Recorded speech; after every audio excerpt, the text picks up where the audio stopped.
welcome everyone. The subcommittee will come to order. Secretary Hegseth, General Caine, welcome. Look forward to discussing the President's budget, and we appreciate the opportunity to do that today. Obviously, we have very good attendance. Today, the need for significant defense investments is as urgent and obvious as it is overdue.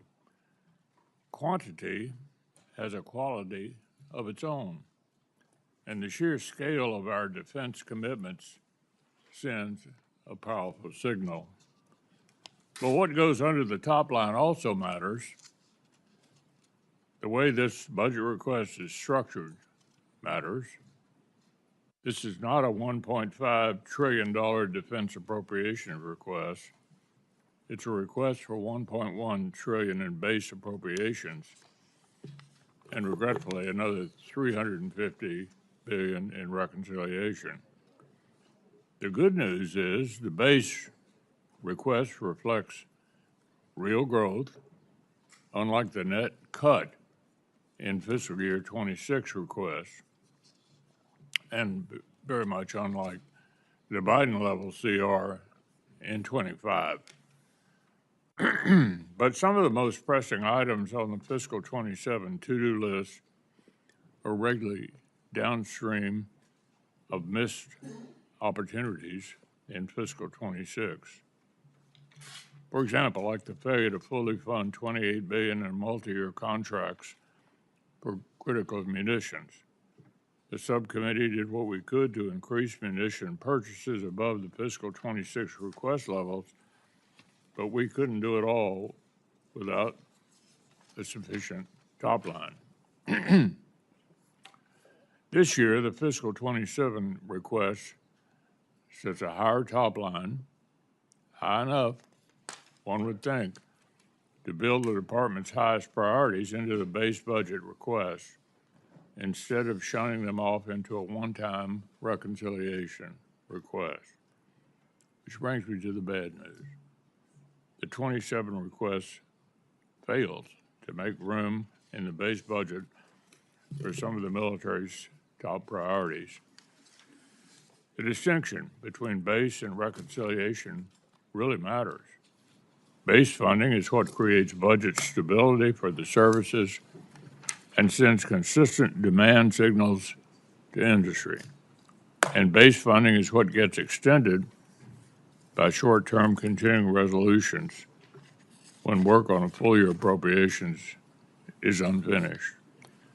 As I said last year, reconciliation should be a supplement to, not a substitute for,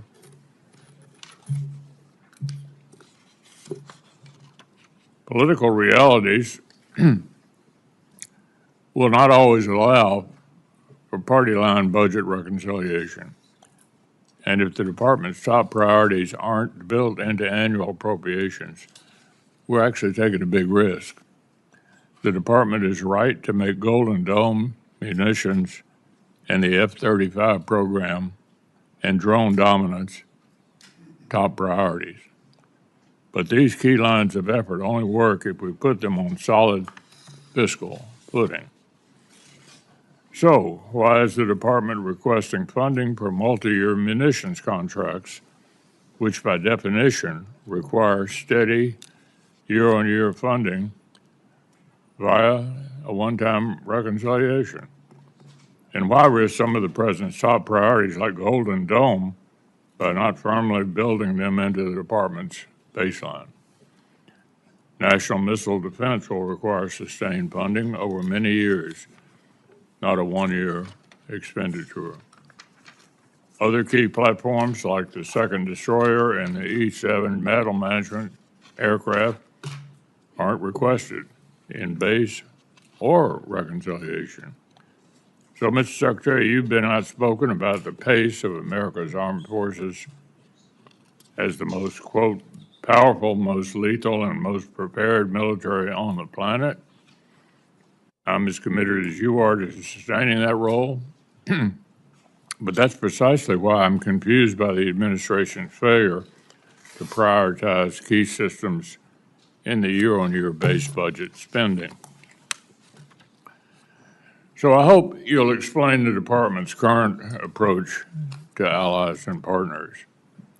The stunning success of Operation Midnight Hammer and Operation Epic Fury illustrates the importance of the access, basing, and overflight granted by our allies in Europe and in the Gulf. I'm as frustrated as anybody about Spain, but they are the exception to the rule when it comes to European allies carrying more of the burden. Likewise, it's impossible to conceive of U.S. power projection in Indo-Pac without the breach that comes from decades-old alliance relationships. So I want to hear the department's view of the role of longtime allies in support of U.S. interests across the globe, because it's quite clear now that our expectation for European allies is no longer the focus of our own continent message that they received from your subordinates for most of the year. Our adversaries are working together to undermine America in the West, strained relations with our partners who are making generational commitments to collective defense and driving investment into American-made weapons and systems only serves our adversaries' interests and limits our capacity and deterrent power globally. So I want to hear about the future of capacity building with committed allies and partners.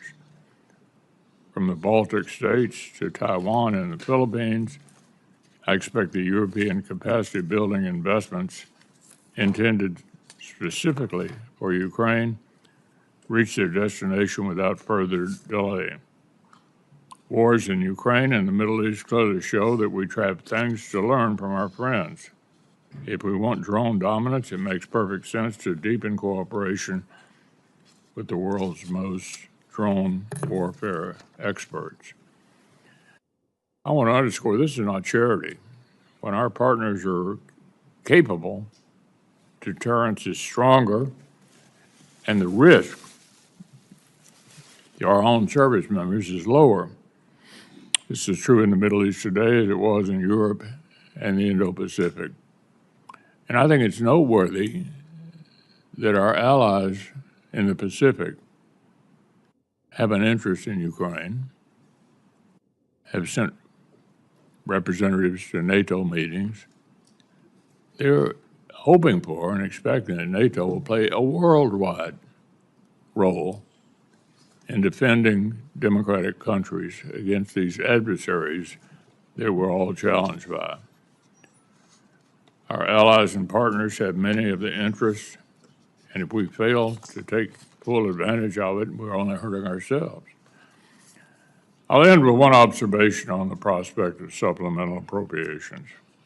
The deficiencies of our munitions, critical munitions stocks, and industrial capacity actually existed long before the conflict with Iran and Russia's escalation in Ukraine. If the administration sends Congress a supplemental appropriation request, it'll be an important step toward fixing a long-standing problem and investing in future deterrence. It shouldn't be a referendum on the war in Iran. I supported a national security supplemental in 2004, even though I thought President Biden's approach to Russia and Iran was too weak. I did it not because supporting Ukraine is in our strategic interest, but because these funds helped replenish American stockpiles and restore our own defense industrial base. And in fact, jobs are created in 38 different states in this country, in our country, American jobs, by a significant percentage of what that went for. Today, the need to expand munitions production and replace battlefield losses is actually even more urgent. So with that, I'll ask each of our witnesses, after we hear from Senator Coons, to make an opening statement and hopefully limit your remarks to 5 minutes. Chris? Thank you, Mr. Chairman. Thank you, Secretary Hegseth, General Caine, Chairman Caine, for appearing before us and for your testimony today. Let me just begin by expressing my gratitude to the service and sacrifice of the 2.8 million members of the Joint Force and the civilians who support them, and in this urgent moment to focus on a few simple and clear questions. It bears repeating that the regime in Iran is a terrible regime that has the blood of thousands of American soldiers on their hands over decades, and that they pose a sustained and real threat to the United States and the region. And it bears repeating that our allies are increasingly distanced from us as our adversaries are increasingly aligned. I agree with much of what the chairman said, including that we are in a moment of real contest and danger in no small part because Russia, China, DPRK, and Iran are partnering. Russia and China are helping resupply Iran and the drones that they're using to contest and close the Strait of Hormuz, to target and kill Americans and degrade our facilities. And so if our adversaries are increasingly aligned, I think a core question is, are we? We have so many questions, Mr. Secretary, about this budget proposal, this $1.5 trillion budget request. And at the core is going to be, what's the cost of the war we're in Iran? How long will it go? What damage has been done to our security and our strategic position? When will we get a supplemental request and of what scale? When will we be requested to authorize this war? And when will the American people get a clear answer about our strategic goals and how we will achieve them? I share the chairman's concern that we have created real distance with our allies, most principally our NATO allies, who have stepped up and contributed tens of billions of dollars more to purchase the munitions for the defense of Ukraine and to dramatically increase their long overdue investments in our joint defense in Europe. But unfortunately, the way that the move towards war was launched 74 days ago, without consent, without consultation, has caused a real rift with our vital European allies. And again, as the chairman said, and I agree, there is also a critical and urgent need for us to recognize and embrace that in the most important test field, the battlefield in Ukraine, where the Ukrainians are fighting bravely and successfully against Russian aggression, they have innovated. They have delivered the most lethal and capable drone and counter-drone technologies in the world. What is bedeviling us in Iran right now? Their ability to use thousands of cheap, effective Shahed drones to hit our allies, their military facilities, and their oil and gas production facilities, and to target and hit civilian shipping. Who's the world's best at intercepting Shahed drones? Ukraine. Last year, the administration requested 0 for Ukraine and 0 for our key NATO allies in the Baltic states. And on a bipartisan basis, this committee put in $400 million. When we met just about a month ago for the first time over at the Pentagon, and thank you for that conversation, we all emphasized the importance of coming to us with a spend plan for these $400 million. This is a $1.5 trillion request in front of us. Why am I taking your time on $400 million? Because I think it shows a key piece, a missing piece in strategic vision. We should not be standing aside from the war in Ukraine and saying, eventually we want to be a part of some peace between Russia and Ukraine. We should be learning the lessons of Ukraine. Our allies in the Persian Gulf they're buying their interceptor systems at scale. Some of our current and former leaders in our military were working very hard to learn the lessons of Ukraine. I must say, in a recent briefing for this subcommittee, I was very encouraged by 2 very senior members of the United States Army who are in Ukraine and have been helping our armed forces learn. But my heart fell when I left and was told that those 2 senior officers were being forced out. I am concerned that we have a distracted administration and a distracted department. From your written testimony, Mr. Secretary, it seems at times you're more passionate about fighting culture wars than winning the real war that we're in. At banning books, at cleaning alleged DEI off of websites, at taking on an anti-vaccine position rather than continuing the long-standing public health policies, at interfering with promotions. I'm stunned that you fired the 44-year Chief of Staff of the Army in the middle of a hot war and dismissed the Secretary of the Navy in the middle of a naval blockade. As dozens of senior flag rank officers have been dismissed, I am worried about what that does to focus and morale. We have a president who seems more focused on a billion-dollar ballroom and a victory arch rather than achieving actual victory, and a small piece of the $1.5 trillion request in front of us is for a new Trump class of battleships, a so-called Golden Fleet, which I think goes in the wrong direction. Let me come back to the basic point I was trying to make. The world of warfare is changing. Every major service can and should embrace smaller, lighter, faster, more distributed, lethal capabilities that will mostly be autonomous.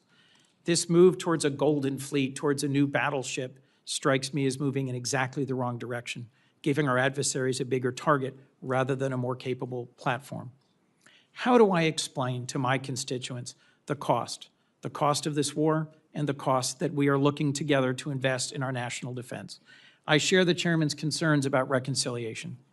Last year, $150 billion was provided to the department, but the mismatch between base year and 1 year, between long-term and short-term, caused tens of billions of dollars in errors.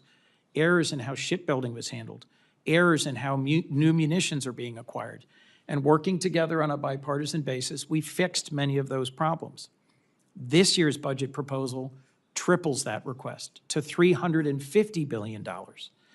I agree with you about the urgency of our national defense. In your written testimony, you lay out 4 key goals: defend the homeland, deter China, increase burden sharing with our allies and partners, and supercharge the defense industrial base. As you've seen in the last Congress, I've worked with you and with Deputy Secretary Feinberg on multi-year munitions. I cheer the goal of finally passing an audit in 2028. I think we have critical investments to make in our defense industrial base. I think we are absolutely in the fight of our lives as a republic to win AI and quantum, space and surveillance, and the capacity to fight drones and launch drones. But I'm concerned that you, sir, and this department is distracted by issues that are not focused on the core thing we need to achieve. I could not agree more with what you said in your written testimony. For a generation, the United States was largely distracted by open-ended wars of regime change and nation building. And as you summarize this administration's approach, we will not send America's best to advance foolhardy or reckless adventures halfway around the world. Mr. Secretary, I agree that the Iranian regime is a terrible regime. I am grateful for the service and the sacrifice of the Americans who've been wounded or who've lost their lives in this current conflict. But I do not understand the strategy. And as the average American is seeing the costs at the pump and at the grocery store, and as this committee is being asked to approve the largest single-year increase in defense spending in decades, I need to better understand the answers to the urgent questions I've put before you. Thank you, Mr. Chairman.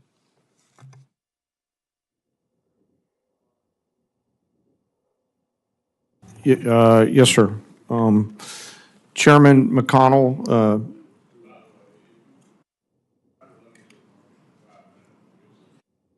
Just have plenty of questions. Go ahead. okay, John. sir. I'll try to keep it short. Ranking Member Coons, other members of this committee, thank you for being here. I'm honored to be here alongside the Honorable Pete Hegseth and the Honorable Jay Hurst to talk about this year's President's budget. I'm grateful for the opportunity today to speak with you about the foundation of America's strength, our 2.8 million members of our joint force. And I'm continually inspired by the soldiers, sailors, airmen, Marines, Coast Guardsmen, Guardians, and civilians standing the watch. They all could choose to do something different, but they choose to come serve our nation and do something more important than themselves. I would also like to highlight the 40 members of the Joint Force who've passed on from operations, combat, and training during my time as chairman, to include the 14 members who passed and were killed in action in Operation Epic Fury, and also highlight our most recent loss, First Lieutenant Key from Africa, who was out there, TDY. As chairman, my duties to ensure civilian leadership has a comprehensive range of military options and the associated risks required to make our nation's most difficult and complex decisions. I owe the President, the Secretary, and you, the Congress, the truth at every turn, and my blueprint for this role has always been General George C. Marshall. His firm commitment to civilian control, to a nonpartisan military, remains my constant standard. I strive to follow his example by working with you and providing clear and candid, strictly nonpartisan military advice, and to present this committee and my civilian leadership the clearest possible assessment of risk, readiness, and executability, and mindful today of the unclassified environment that we're in here. We are, as you said, Chairman and Ranking Member, operating in a delicate and dangerous times. Global risk is scaling, and the complexity of the modern battlefield demands constant adaptation and innovation. Your joint force is operational at its core, purpose-built for the realities of a complex world. We're organized, trained, and equipped to execute the most demanding missions across the globe with unrivaled precision, as demonstrated by the actions and activities over this past year. We are the most professional military on earth, and we're able to do these things because of the deep, enduring reservoir of training, professionalism, and commitment. Our operational tempo is high, but we're designed to sustain it and rebuild quickly, but we need to rebuild faster. We build readiness every day, we train professionals every day, and we learn to sharpen our edge every day. And we build continually on emerging technologies, as the ranking member said, like AI, quantum, and others, and advance every day, led by great people in our joint force, like Commander Gary Wald, or Wald, G, as we call him, who's out there working every day on our joint staff. Driving this pace of change requires timely, predictable capital and sustained investment, and I look forward to discussing it today. The President's budget supports the Department's goal of recharging the defense industrial base and the national industrial base, those small mom and pop manufacturing companies that are out there in your districts that help us generate combat capability and combat capacity to ensure that we're globally integrated, properly armed and ready when and if our nation calls on us, while always taking care of our most important treasure, and that's our people. I'm deeply humbled today to be joined by the Senior Enlisted Advisor to the Chairman, Fleet Master Chief Dave Isom, who represents the 1.8 million members of our enlisted joint force. They are the special sauce of America's military. We face dynamic and dangerous times, but I have incredible trust and confidence in the joint force today. I'm deeply grateful for those deployed members of the joint force that are out there right now doing our nation's work. And I remain humbled by the gift of the ultimate sacrifice that those fallen have given us, not just for the 40 during my time in this job, but across the history of our great nation, and their families who continue to soldier on. Thank you, and I look forward to your questions.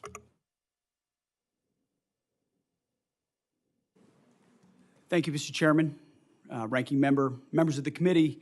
Thank you for the opportunity to testify in support of President Trump's historic $1.5 trillion 2027 budget for the Department of War. The President's budget request reflects the urgency of the moment, addressing both the deferred maintenance of longstanding problems as well as positioning our forces for current and future fights. I'm honored to be joined alongside the Chairman of the Joint Chiefs and Jay Hurst.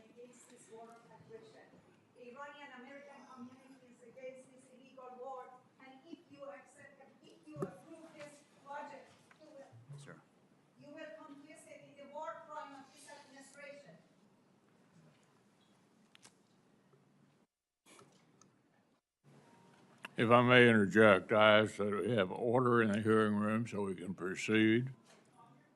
I ask the witnesses suspend until the room is cleared. It appears it's cleared. Go ahead, Mr. Secretary. Thank you. I'd like to start by thanking this committee and Congress for your partnership in securing the investments needed to maintain the most powerful military in the world. Our nation's ability to build, to innovate, and support the critical needs of warfighters at speed and at scale is the foundation upon which our survival rests. When President Trump took office, he inherited a defense industrial base that had been hollowed out by years of America Last policies, resulting in a diminished capacity to project strength, offshoring, outsourcing, cost overruns, and degraded capabilities. Under the leadership of President Trump, a builder-in-chief, we are reversing this systemic decay and putting our defense industrial base back on a wartime footing. Urgency informs everything that we do. We're rebuilding the military that the American people can be proud of, one that instills nothing less than unrelenting fear in our adversaries and confidence in our allies. We fight to win in every scenario, to include ensuring Iran never has a nuclear weapon.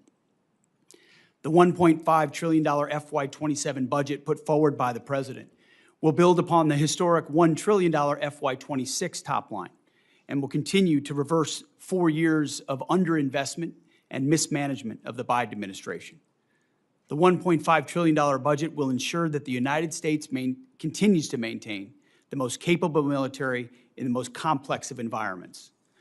Not to mention, however, that this budget also includes a historic troop pay increase, 7%, that builds on the pay increases that Congress has given in previous years. And the budget eliminates all poor or failing barracks. Quality of life for our troops is front and center in this budget.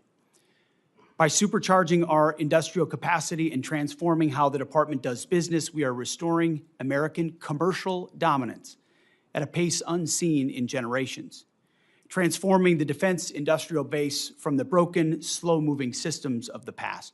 We have flipped Pentagon acquisition processes from a bureaucratic model to a business model, decisively moving from an acquisitions environment paralyzed by bureaucratic red tape to an outcome-driven organization focused on delivering the most for taxpayers. Over the past year, through historic multi-year procurement agreements, smart business deals, we have sent an unambiguous demand signal to our industry partners, large and small, to build more and build faster. The result has been a surge, a revitalization of our great American factories and a massive reinvestment in the skilled American workers who serve as the industrial muscle behind our warriors. I'll provide a brief overview of what's been accomplished on that front in just a few months. These are announced new facilities and investments in support of American warfighters. The department has helped stimulate more than 250 private investment deals in 39 states and 180 cities in 150 companies, not just the big primes, worth more than $50 billion. This has resulted in 280 new or expanded facilities and more than 18 million new square feet of American manufacturing, 70,000 new jobs. These $50 billion in investments in new plants, new assembly lines, and new factories are private investments, not taxpayer dollars. By completely transforming our department's business model, American companies, private companies, are investing in their own factories with their own money, a historic demonstration of American manufacturing and defense revitalization, all with their capital, not Uncle Sam's. This has not been done before and is long overdue. It's from a bureaucratic model to a business model. These investments equal great things for American families and American workers and help ensure that we can defend the American dream, all American made. Together with the help of this Congress, we're turning the lights back on the arsenal of freedom. We're firing up the American economic engine at every level of our defense industrial base. Every policy we pursue, every budgetary item we request serves to ensure that this department remains laser-focused on increasing the lethality and survivability of our fighting forces from the front lines to the factory floor. We truly believe this is a historic budget, and at every level, we have made it a fiscally responsible budget. This is also a warfighting budget. Under President Trump, we are restoring the unbreakable might of American manufacturing, which has to underwrite everything. We're providing for our warfighters, and we are putting the people and interests of this country first. May Almighty God continue to watch over our troops, and may we honor the legacy of those brave Americans that we've lost. That is our sacred mission, and that's what we'll continue to execute on. Thank you for this opportunity, and we look forward to your questions.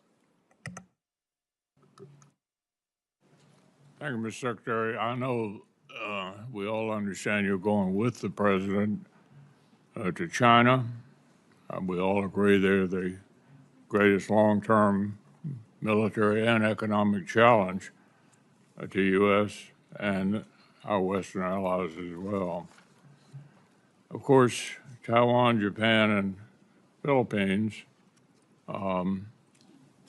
look to us. So can you reassure the countries out there in the Pacific that their security will not be on the table during the talks in Beijing? Is our strategy to preserve American primacy or simply to accommodate China's rise? And can you speak to our commitment to preserving freedom of navigation in places like the South China Sea? Well, thank you for the question, Senator. I would never purport to speak on behalf of the president or what he will say or how he'll approach these talks, but having an opportunity to watch him work, every aspect of what he pursues inside this relationship is to ensure that American interests are advanced. And our department, underneath that, we've worked very hard in that region, in the Indo-Pacific, with Japan, with the Philippines, and others, to make that a priority to ensure that America's security is amplified by burden sharing of partners who recognize the shared threats that we face and are willing to invest alongside us. And some of those things are known to the public. Some of those things are not known to the public. But since the beginning of my time in this job, we've focused in that area of operations to ensure that Admiral Paparo has every option available to include with partners to create all the dilemmas necessary to give America every advantage possible, whether it's freedom of navigation, access basic and overflight, and ultimately put the president in a position where he's going into Beijing in a position of strength, which he will be. So would you be a little more specific about navigation, particularly in the South China Sea? I think what you've seen from this administration is a commitment to freedom of navigation. Take, for example, the BAM and the Houthis, which under the Biden administration, they allowed American ships to get shot at without consequence. And President Trump undertook that mission, Operation Rough Rider, for 50 days, and the Houthis stopped shooting at our ships. It wasn't a nation-building exercise. It was an advancing of freedom of navigation and our interests. The same would pertain to any waterway in the South China Sea. American ships should sail freely, so should others in the international maritime sphere. Army Secretary Driscoll has described Ukraine as the Silicon Valley of warfare, as I suggested earlier. I think we all agree on that. And the outcome of the war really matters to American interests.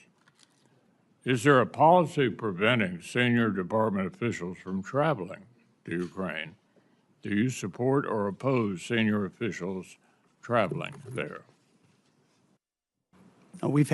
Senator, we've had many senior officials travel there, and we learn a great deal. In fact, I've personally approved additional personnel there to learn from that drone battlefield, both on offense and defense, to ensure that we're learning every possible lesson from that conflict and incorporating it in real time into how we defend and we go on offense in an era where drone dominance is required. And that's why this budget spends so much on drone dominance. Take the lessons learned from Ukraine and other battlefields and ensure we're applying them throughout the fighting force as quickly as possible. Well, you know, I think what's not in dispute is that NATO is the most important military alliance in world history. Nobody's ever pulled something together like this and held it together to prevent the worst for a longer period of time. Basically, it seems to me that a lot of the European countries think that we're reducing our influence there, that they're sort of on their own, and somehow American leadership is not essential to NATO going forward. I would argue that it's certainly essential for us to continue to be the leader, and it's important to note the other countries that are looking to NATO, our allies in the Pacific, helping Ukraine, interested in coming to NATO meetings, anxious for America to continue to defend the free world, not just in NATO, but worldwide. It's a big job, and they're looking to us. There's nobody else who can do that. So what is the department's concise vision for the role of our allies and partners in defending America's global interests? Senator, our vision is to have real, capable allies and partners. I think that's what we've seen in Epic Fury. Israel's Air Force and their ability, will, and their capability is a demonstration to the world. There are other allies like that, and we need more of them. So flags are not the goal. The number of flags involved in an operation are not the goal. The goal is the number of capable formations who can actually fight alongside the American fighting man and woman, so it's not just us all the time. I saw that in Iraq. I saw that in Afghanistan. Our generation has experienced that. No administration has done more to ensure that our allies and partners realize that they need to step up so that we can amplify our capabilities. That's what burden sharing is all about. It's not just we carry the burden for other countries. It's other countries are capable of coming alongside us as well. But I also think Putin's invasion of Ukraine helped get their attention that they need to step up as well. And the president's been very clear about that. So they are headed in the right direction. What I'm worried about is which direction we headed in. I think it's very encouraging that European countries have stepped up to ensure that Ukraine can defend itself. I think that's a very good development. Senator Coons. Thank you, Mr. Chairman. So, Mr. Secretary, in January, President Trump signed the fiscal year 26 defense appropriations bill. It provided $400 million specifically to aid Ukraine in their fight against Russia. This is at a time when our European allies and partners have stepped up to take on the overwhelming majority of the cost of any munitions or support for Ukraine. So far, your department has not spent a dime of that $400 million, despite repeated follow-up requests from the chairman and myself. In a call just last week, your staff indicated we will see a spend plan for those funds this week.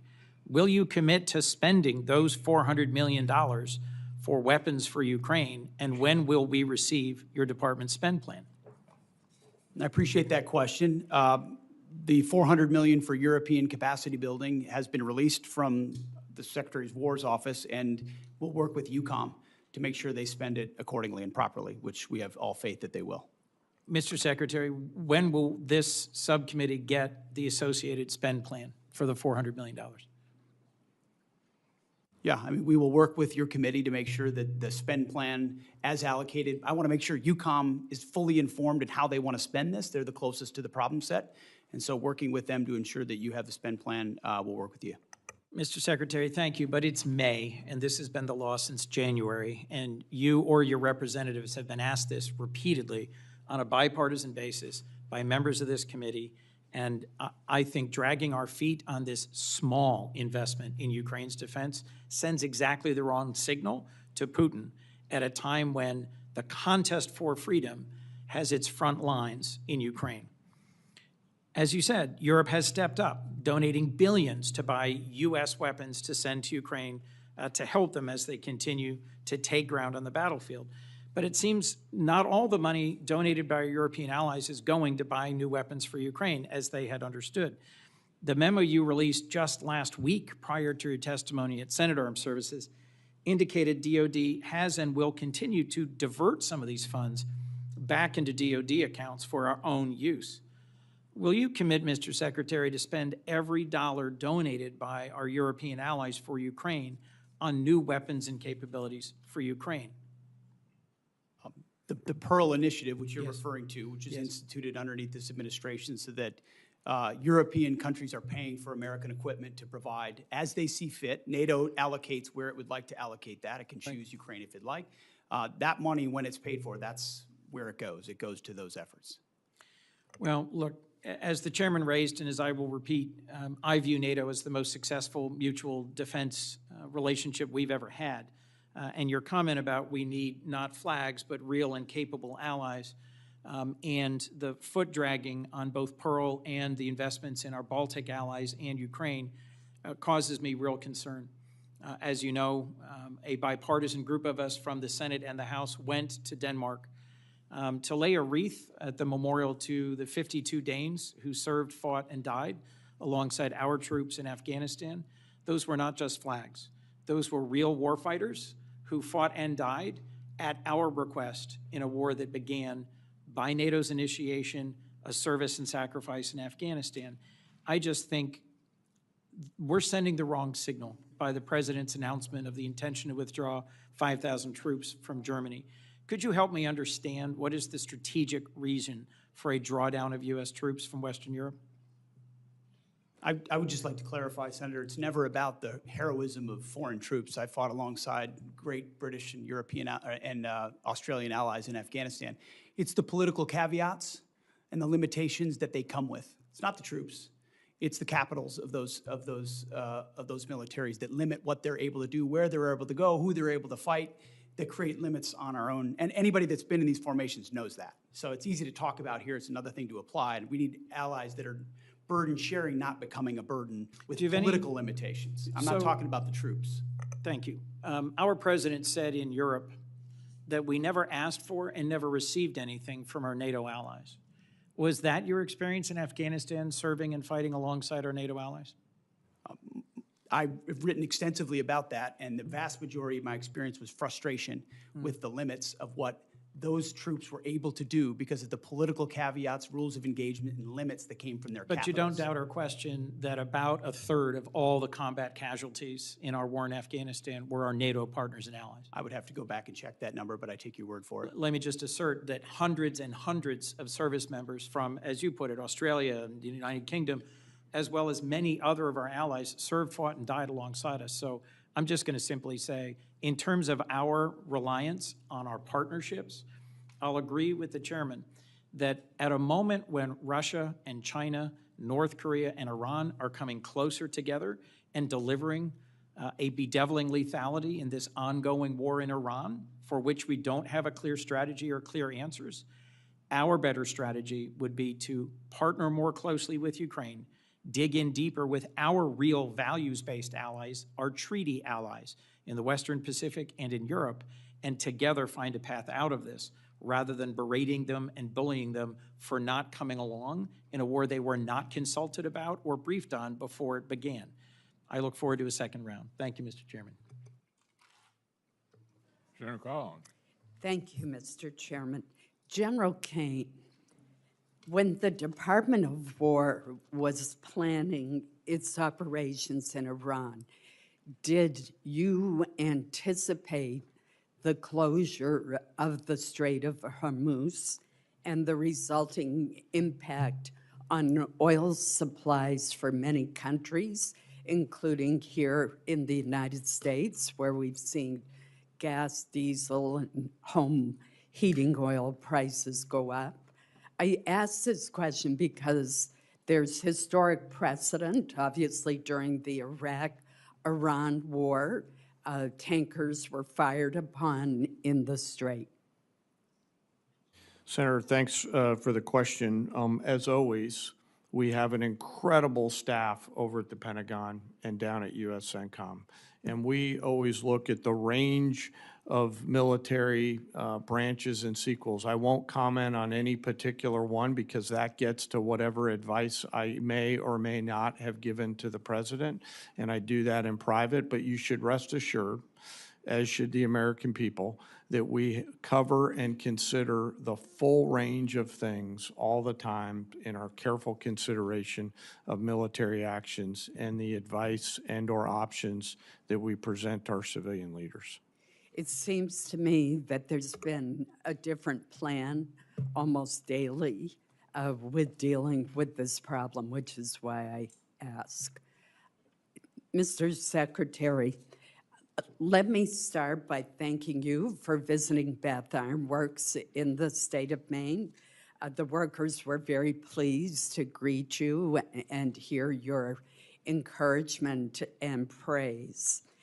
The Aegis destroyers play such a critical role in our national security, from intercepting Iranian missiles to supporting combat operations around the globe. While visiting Bath Iron Works, you correctly described the DDG destroyers as the workhorse of the fleet and emphasized maxing out on DDGs sends a message to the world. I was also delighted that you noted that Bath built is best built, a slogan of which we're very proud. I fully agree with all those sentiments. That's why I was alarmed to see that this year's budget request only includes funding for just one DDG 51. That's down from 2 in FY26 and 3 in FY25. That reduction to a single DDG 51 creates uncertainty for U.S. surface combatant industrial base at a time when BIW is demonstrating huge progress in workforce retention, production stability, and faster throughput. So there needs to be a steady demand signal for DDGs in order to keep the yard operating at all phases, from cutting the initial steel to completing the ship. So I'm puzzled by why only one DDG is requested and concerned about what that will mean as far as maintaining that workflow.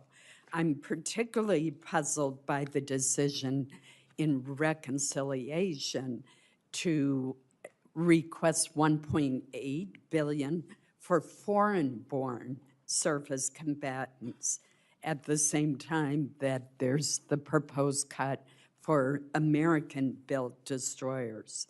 Wouldn't providing a demand signal for U.S.-built DDGs from the department help the industry further increase the speed at which these ships are being produced?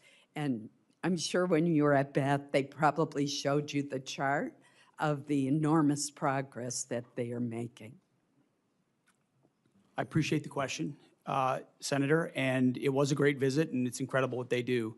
To both your questions, the answer is shipbuilding capacity, and that's why we invest, $65 billion in shipbuilding in our shipyards, is because the reason for our request of that number is the ability to build them and how quickly. And so as soon as that capacity is increased, which we anticipate this investment will do, then we look forward to ordering DDGs into the future, because they are the backbone of our naval fleet. Thank you, Mr. Chairman. Senator Irvin. Thanks, Mr. Chairman. I associate myself with the remarks of Senator Coons earlier about the $400 million for Ukraine, and I hope that it is allocated quickly. I'd like to ask a similar question about the $200 million in that same appropriation bill that was designated for the Baltic Security Initiative. Has that money been released? If it has not been, it should be. I don't know, has it been released? Senator, so I believe there was a mistake with how the appropriations bill was written. We're trying to rectify that through a reprogramming action to make sure we have sufficient funds in the DSCA account to execute BSI. It's 5 months after that bill was signed into law. How long will this take? I think it's contingent on the reprogramming action being approved by the committees of jurisdiction of the Department of War. So you're suggesting it has to go back through Congress for the current appropriation? I need to move money between DSCA accounts to execute BSI. That's right. Well, I can tell you, I would like to work with you to dispatch that money. It is needed for the Baltics and Poland and needed on a timely basis. Absolutely. I'd like to take a moment to reflect on the war in Iran, which you, Mr. Hurst, testified before Congress, has cost us $25 billion 14 U.S. military personnel tragically killed, and a tenuous ceasefire in place. As I look at the achievements, Iran to date, led now by an even more extreme supreme leader, the global economy is held hostage to the standoff in the Straits of Hormuz. Our munitions stockpiles are dangerously depleted, and Iran is no further from a nuclear weapon than before our invasion. General Caine, the President has claimed on several occasions over the past couple of months that the war is over, that the conflict has been concluded. What were the goals of the U.S. conflict in Iran, and have we achieved them? Well, sir, I'm going to be mindful of my need to maintain trust with a variety of stakeholders in the job that I'm in, which includes you, the American people, the Joint Force, and the President. And to that point, only our political and civilian leaders set the national military objectives. Our military objectives have been clear the whole time around targeting Iran's ballistic missile systems, preventing them from threatening U.S. forces in the region, destroying the Iranian Navy, degrading its capacity and capability, and ensuring that they can't rebuild by focusing on their defense industrial base. I'll defer to the Secretary and the President on other strategic objectives, but that's what we've been focused on, sir. Do you feel that the situation in the Straits of Hormuz indicate a victory on our side? Sir, only political leaders decide victory or defeat, and that I'll leave it to them to opine on that. They are the ones who invoke or stop the use of military force. Well, then let me put it in strictly military terms. Can you explain to the American people who are facing these gasoline and diesel oil prices what is going on in the Straits of Hormuz, where Iran, which was attacked by us, seemingly as the Straits of Hormuz at a standstill, with 1,500 tankers waiting for either permission or peaceful circumstances to navigate? So I think militarily, it's a case where Iran is choosing to hold the world's economy hostage through their use of military power across their southern flank. And so I would encourage Iran to reconsider that. And I would encourage those allies and partners who have an opportunity to come assist with that tactical problem to do so. Could you explain to the American people why, with the vast investment we've made in national defense and military, how Iran, after they've been attacked by us, is still capable of stopping the traffic in the Straits of Hormuz? Well, sir, it's a complex situation out there with a lot of different small boats that are out there and other capabilities. Some of this is on the commercial traffickers. Some of this is on, again, back to the main problem, and that's Iran holding the global economy hostage through the Straits. I would encourage them to think wisely about their next moves and to take the opportunity to open the Straits. They have that choice to make. They certainly do. I guess the question in my mind is, as we talk about trillion-dollar-plus budgets for our military, it appears that a very small budget is holding us hostage in the Straits of Hormuz. Yield, Mr.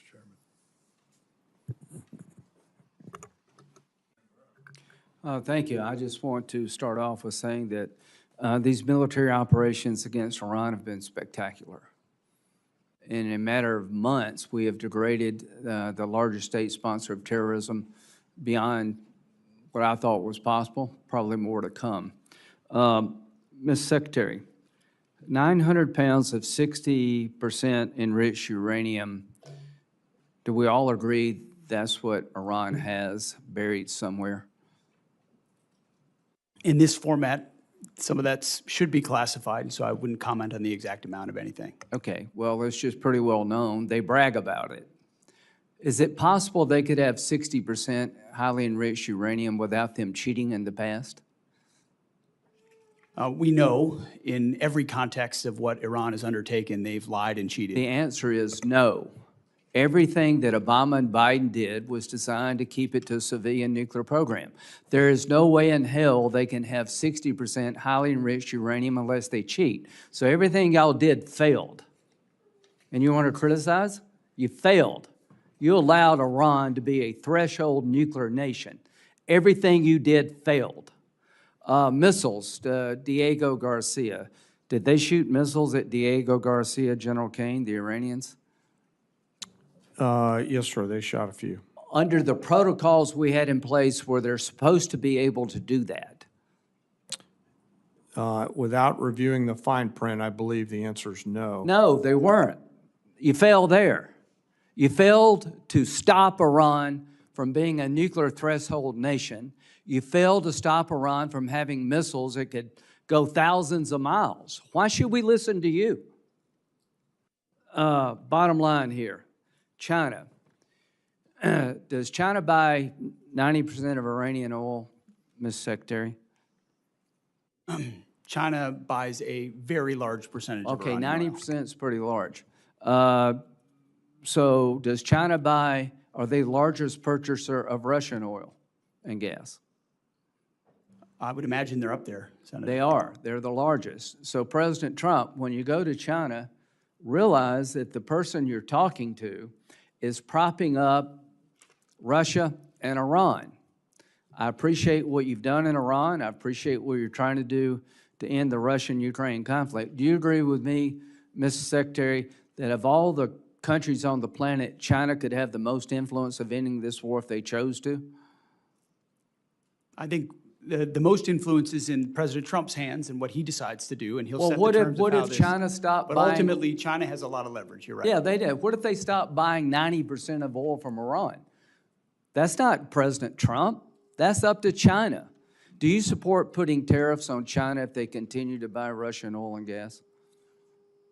Tariffs is not my lane, but anything we got can you. do to put pressure on people, I usually Right. support. Well, do you believe that when we put pressure on India by a 25% tariff for buying Russian oil, they kind of backed off? I would say I've had a front row seat to the efficacy of tariff policy, yes. Yeah, I think it works, guys, and we're on the breakout here in a minute of having a bill that would give the president ability to tariff the largest purchasers of Russian oil and gas, and I hope he will use it. So I just want to, Pakistan. Are you aware of reports that Pakistan are allowing their bases to be used to park Iranian aircraft, General Caine? Sir, I've seen one report on that. Well, is it accurate? Sir, I think based on the variety of classification matters that Let I've me seen, just say, do you agree if it is accurate, that is sort of inconsistent with it being a peace mediator? Sir, I wouldn't want to comment on that based on the ongoing Thank you. negotiations and Pakistan's role. Secretary Hegseth, if the mediator is allowing reconnaissance aircraft in Iran to be parked in Pakistani air bases, do you think that's consistent with being a fair mediator? Again, I wouldn't want to get in the middle of these negotiations. I want Well, I maximum do. efficacy I for want our to get in the people. middle of these negotiations. I don't trust Pakistan as far as I can throw them. If they actually do have Iranian aircraft parked in Pakistan bases to protect Iranian military assets, that tells me we should be looking maybe for somebody else to mediate. No wonder this damn thing is going nowhere. So, you know, I appreciate all you've done. I'm very supportive of it. But when it comes to Pakistan and China, enough already. Thank you.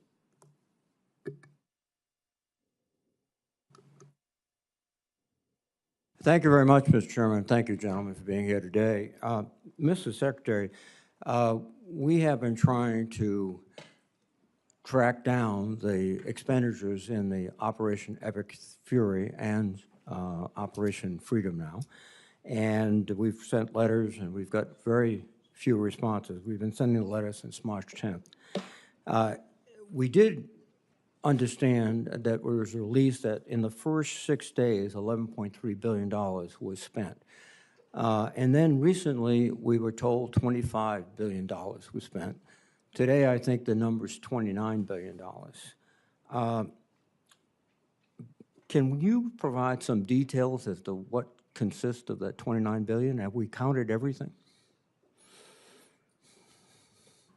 Yeah, Senator Reed, so I testified this morning to HACD that between the Joint Staff and the Comptroller staff, our operational cost estimate is now $29 billion. A lot of that increase comes from having a refined estimate on repair and replacement costs for equipment. Our munitions costs are fairly fixed. We think they're very accurate, and there's some O&M costs there as well. We're not making an estimate for MILCON at this time. We don't know what our future posture is going to be. We don't know how those bases would be reconstructed, and we don't know what percentage our allies and partners will pay for that reconstruction. So you do not consider installations that have been damaged in the conflict, correct? We just don't have a good estimate at this time. So it's not in the $29 billion. That's correct. Expended weapons, are they totally included within the estimate? Yes, to the best of my knowledge, we have a full count of the expended weapons. And weapons transferred to other countries in the region, are they counted in? I would want to double check to make sure we have that accurately. Please, I mean, you're coming up and asking for another significant supplemental, et cetera, and before we can, I think, reasonably appropriate additional money, we have to find out how the existing appropriated dollars have been spent. So that's critically important. And I know also that the budget asked for another $350 billion in reconciliation. How essential is that to your budget? I would say it's extremely essential to achieve the generational investment that the president is trying to make. But that would be on top of the $150 billion we received in the big, beautiful bill, which would be $500 billion, half $1 trillion in 2 years. And again, we're not getting, I think, the detailed spend plan, the detailed obligation plan for this. And without it, it's very difficult to say, just take the money and run. You know, we have a job to do too. Any comments, Mr. Secretary? We recognize that, and our you know, in a perfect world, everything's part of your regular order. This is a dynamic place with a lot of dynamic factors, and so in order to get where we need to with the historic investment for this department, we think this is the best allocation in order to get there, Senator. Well, I think detailed analysis, detailed data that we receive will help us make more sensible judgments. And, you know, we're just sort of vague generalities are not helping this committee make critical judgments. And the trade-offs are significant. Deficit is increasing dramatically. We have to be conscious of that. We also have to be conscious to helping American families just get by. And inflation just hit 3.8% today, which is I think the biggest numbers is 2023 or something. So we're fighting all these forces that are not directly connected to your mission, Mr. Secretary, but they are connected to our mission. General Caine, your observations on the future course of action in the Persian Gulf. We're in this tenuous ceasefire. What's your sense of the direction forward? Well, sir, I won't opine on a hypothetical. What I will assure you is that we retain and continue to hold a range of options for our civilian leaders. It would be inappropriate for me to opine on how it may go, but rest assured we still hold many, many options. Have you been surprised by the resistance of the Iranians? Sir, as a warfighter, I always assume an enemy's going to resist. And the job of the joint force is to win at the time and place of our nation's choosing. So I always assume an enemy's going to fight, and I find that's the best pathway. I think so too, and you communicated that to the president as you advised him before the decision was made? Sir, as I've said respectfully before, I won't comment on my private conversations with the president in order to make sure that I maintain trust with him and with you and the American people and the joint force. That's a principled response. Thank you very much. Thank you, sir. Senator Moran. Chairman, thank you. Secretary Hegseth, welcome. I just returned Friday from a visit to China. And one of the things that is seemingly clear to me is that Taiwan remains at the forefront of the Chinese efforts, next steps in what they want to accomplish. We have commitments, I guess, to defend Taiwan. You can explain that to me as you choose. What I would like to highlight is while Taiwan is still at the forefront, at least in the minds of the Chinese, The United States is seeing the Russian invasion of Ukraine, in which we're yet to some degree still involved. We're having deterrence in the Indo-Pacific in regard to China. We're conducting operations in the Middle East. All of that has drawn strategic capabilities from the joint force. One of the things I think we can do to augment our joint force is strong allied relationships, partnerships with others. Given the current threat environment that we are in and the scale of the global demands upon the United States, can you speak to how the department views the role of allies and partners in sustaining our global posture? And does the defense budget recognize, reflect the needs to strengthen allied integration and maintain credible unified deterrence? Senator, I appreciate the question, and I think foundational to it is a recognition that countries closest to the problem set should be most invested in ensuring that they can deter that adversary, which is why we want European capabilities to increase to deter Russian aggression. When you look at the Indo-Pacific, it's been a focus of our department since the day I showed up, whether it's ASEAN or Shangri-La or traveling to the region, going to South Korea, going to Japan, going to the Philippines, having them to our building to build out those relationships in a very real operational way. It's not about what we can sign. It's about what contingencies and dilemmas can we create for adversaries who may seek to expand their sphere of influence, whether it's militarily or economically or through pressure. And so I think while we've been involved in a lot of efforts around the world, through the president's leadership, we've reestablished deterrence. The world knows that America's word means something, from Maduro to the Houthis to Midnight Hammer to Epic Fury. When the president says you can't have a nuclear weapon, he means it. When the president says you're an indicted individual, he means it. Everybody sees that, including in the Indo-Pacific. And when you do that, plus build out your alliances, not based on talk, but based on capabilities, access spacing and overflight, training, interoperability in discrete ways, I think all the right people pay attention to that and see it. And that's been the focus in the Indo-Pacific for us for a while. And the budget request reflects those circumstance that you just described. Very much so. I would say Admiral Poparo, his request, his line items, his input was front and center in the build of FY27 to ensure allies and partners are considered. Yes, sir. Secretary Hegseth, let me change the topic. I worked closely with Senator Cruz to introduce and secure the unanimous Senate passage of the Rotor Act. That was an airplane that originated from Kansas that saw the death of 67 people near Reagan Airport. The department in December the 17th, released a statement in support of the Rotor Act, and yet when the House considered the Rotor Act, the department released an additional statement and claimed that enactment would create significant unresolved budgetary burdens and operational security risks affecting national defense activities. Can you explain what happened between the first statement and the second statement that caused there to be a different reaction? And I ask this because it's still very important to me that the Rotor Act or something very similar to the Rotor Act is enacted into law, and apparently for it to be passed, it needs to be something that the Department of Defense is supportive of. So what is it that changed between the initial statement, the second statement, so that we can bring this legislative endeavor to fruition? Well, I appreciate your attention to what occurred there. We've taken it seriously from the beginning. We recognize the need for the requisite oversight.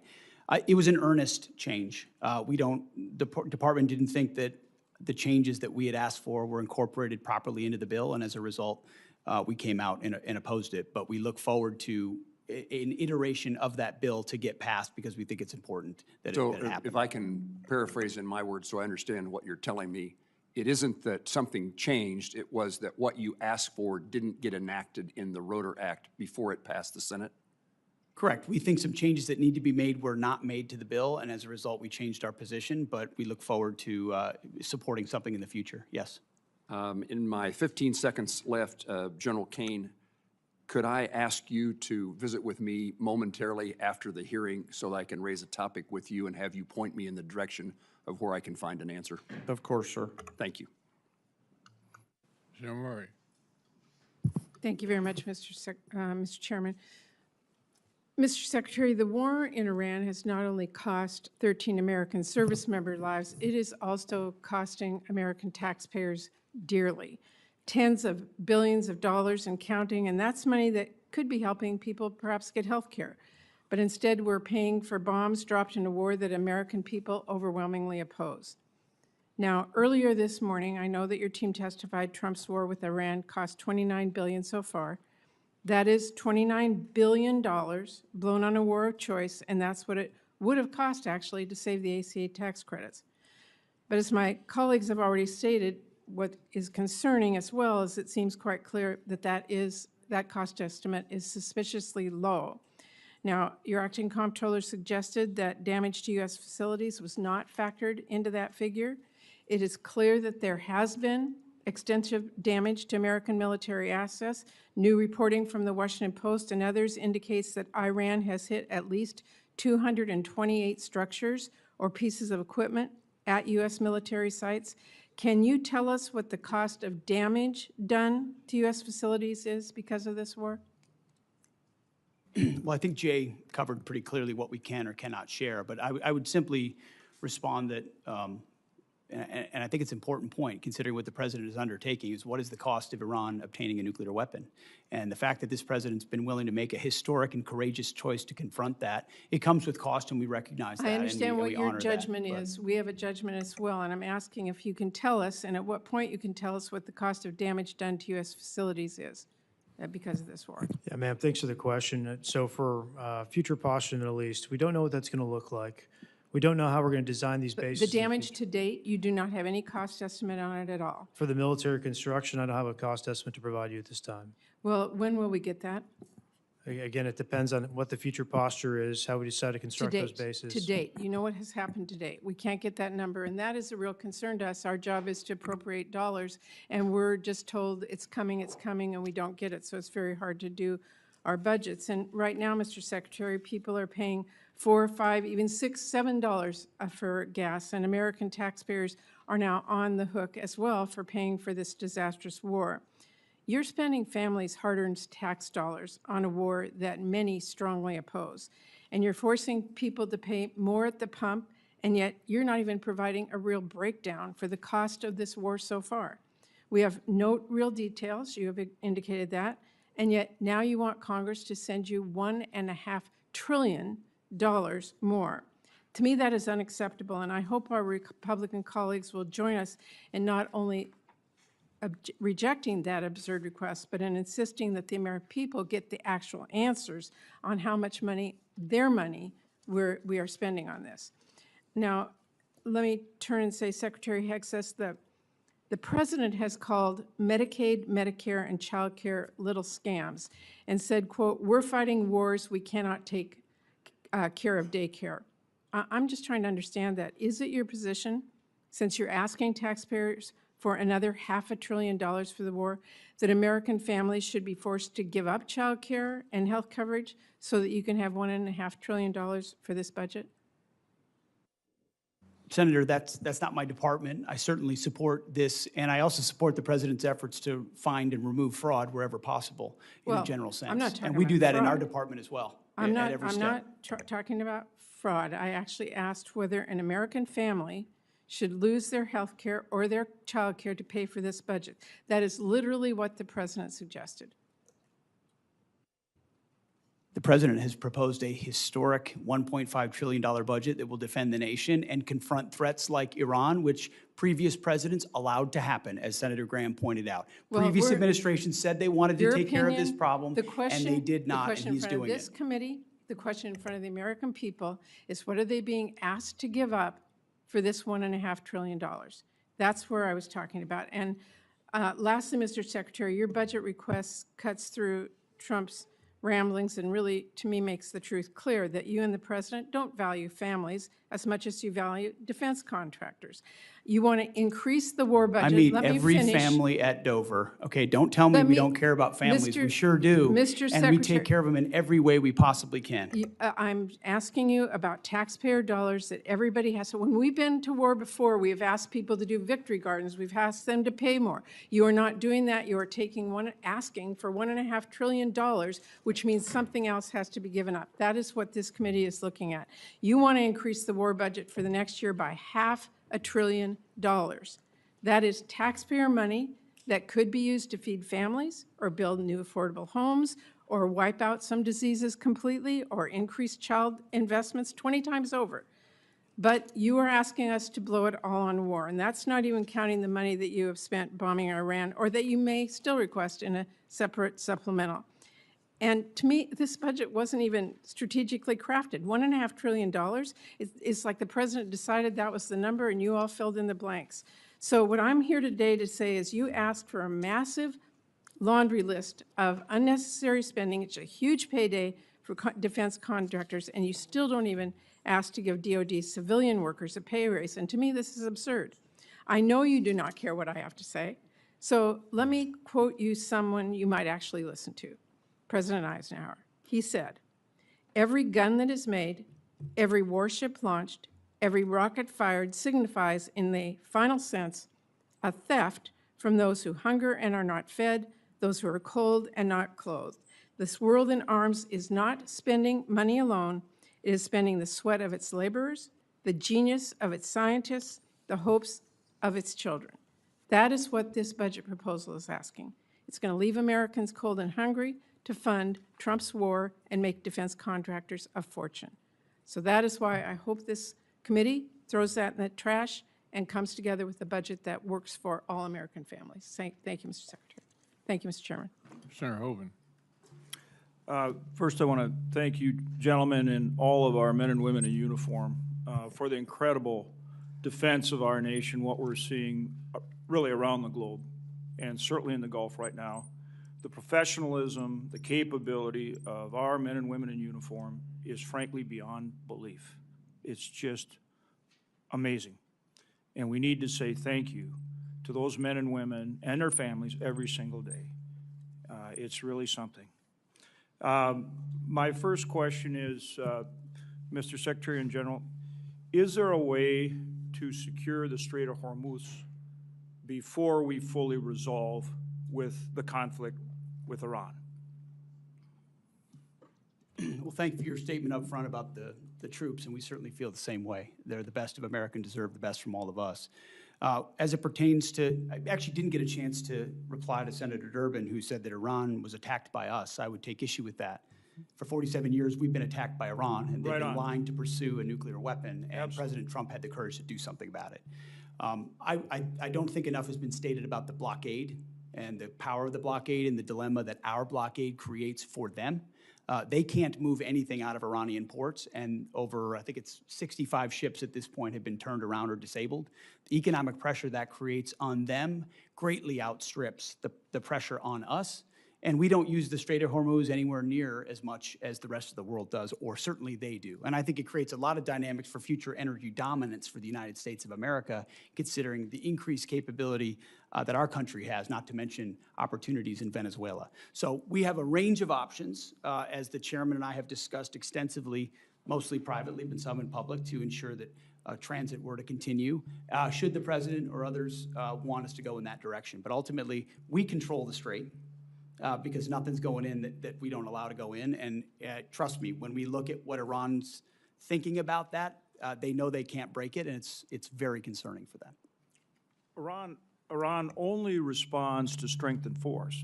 And that's specifically why I asked the question, in that their evil regime can make their people suffer and hang in there.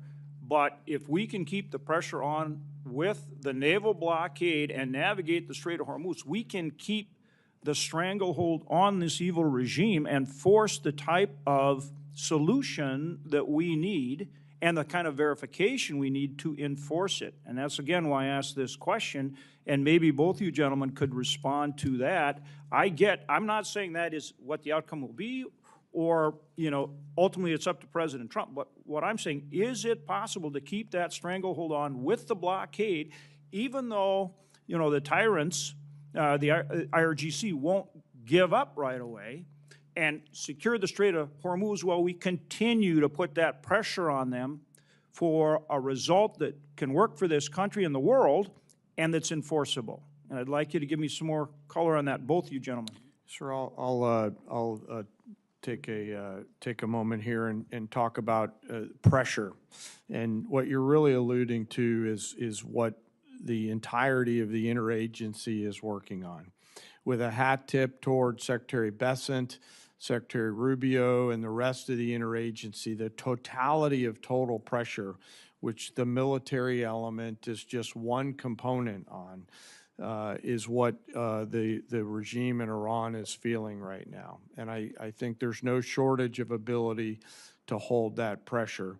The decision on for how long to hold that pressure is, of course, a political one and within our civilian leadership. But I would highlight that they are absolutely feeling that pressure, not just from the blockade, as the Secretary talked about, but the continuation of sanctions that Treasury and others have put on there, and we retain a range of military options. Well, I 100% agree with you, but their ability, the regime's ability to endure pain is significant because they just put it on their people. My point is keeping that pressure on them, but at the same time securing passage in a way where commercial traffic will start moving. That relieves pressure on us and our allies, and that's what I'm asking for more color on how you effectuate that. Senator, there are options for that, should we go in that direction. There's a multitude of different directions, should the president seek to go that way, that we're prepared to operate on.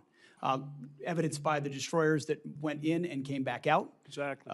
To the great detriment of the limited ability of Iran to defend. I mean, remember, the entirety of Iran's conventional navy is at the bottom of the As with Persian everything you do, you start out at a really high level, and then you just get better. And I'm seeing that with this blockade right now, with the way you disabled those last two tankers. I mean, you're getting better at blockading. And again, that's why I'm looking for continued options to secure traffic in the Strait while we continue to put pressure on Iran. Okay, thank you, gentlemen.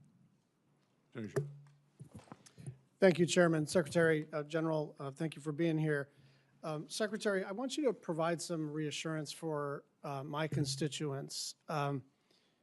In 2019, the DIA published that Iran, quote, had swarms of small boats, large inventory of naval mines, an arsenal of anti-ship missiles that can severely disrupt maritime traffic in the Strait of Hormuz.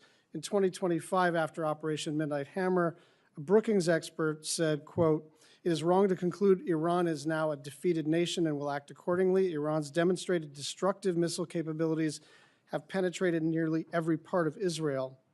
Iran's arsenal could endanger American forces in the Gulf." And Senator Collins asked General Caine about the extent to which you were briefed and the president was briefed about the very likely outcome of this kinetic engagement. And there are some data points that seem to indicate that we did not see all of this coming, or that we didn't account for it. We may have been briefed on it, but we didn't account for it. Parts of the THAAD and Patriot systems in South Korea were moved to the Middle East. This is after the war. After the war, munitions were moved from around the world to defend U.S. sites in the region.